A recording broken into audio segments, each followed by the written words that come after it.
Hello বন্ধুরা, তারাপীঠের মতন কামাখ্যাতেও বসে ভোগ খাওয়ানো হয় এবং এখানেও কোনো টাকা নেওয়া হয় না। হ্যাঁ, তার জন্য একটা কুপনের ব্যবস্থা করা হয়। এই যে coupon, free of cost coupon, এবং এখানেও তারাপীঠের মতন বসিয়ে ভোগ খাওয়ানো হয়। দুপুরবেলা 12টা থেকে 3টে পর্যন্ত ভোগ খাওয়ানো হয় এবং পুরো লাইন দিয়ে সবাই আসে, লম্বা লাইন, একদম 12টা থেকে 3টে পর্যন্ত ভোগ খাওয়ানো হয়। কেন ভাইয়া, কুপন এখানে জমা রাখা হয় এবং ওখান থেকে লম্বা করে প্লেট দেওয়া হয়, যার যা প্লেট তাকে তাকে দেওয়া হয়। জয় মা কামাখ্যা। এবং ভিতরে খাওয়ানোর ব্যবস্থা আছে।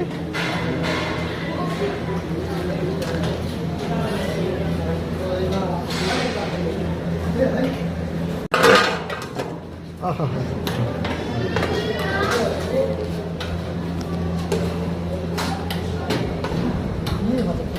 দিয়ে দাও ওখানে।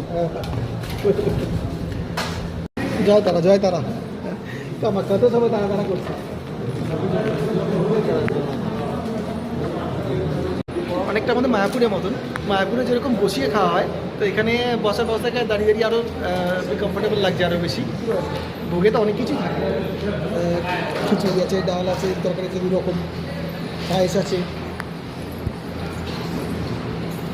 এবার দেখা যাক এরকম টেস্ট। মায়ের ভোগ অবশ্যই খেতে ভালো হবে, দেখা যাক। লোকে বলে ভোগ দেওয়ার সঙ্গে দুর্ভোগ কাটে। এই যে মায়ের ভোগ,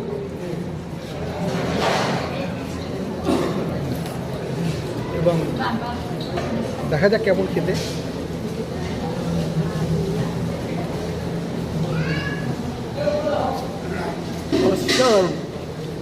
দারুণ টেস্ট, মানে না খেলে বলে বোঝানো যাবে না। সত্যিই খুব মায়ের একটা আশীর্বাদ থাকে, অসাধারণ। সবাই চলে আসুন, মায়ের ভোগ খেয়ে যাও, ফ্রি অফ কস্ট। জয় মা কামাখ্যা।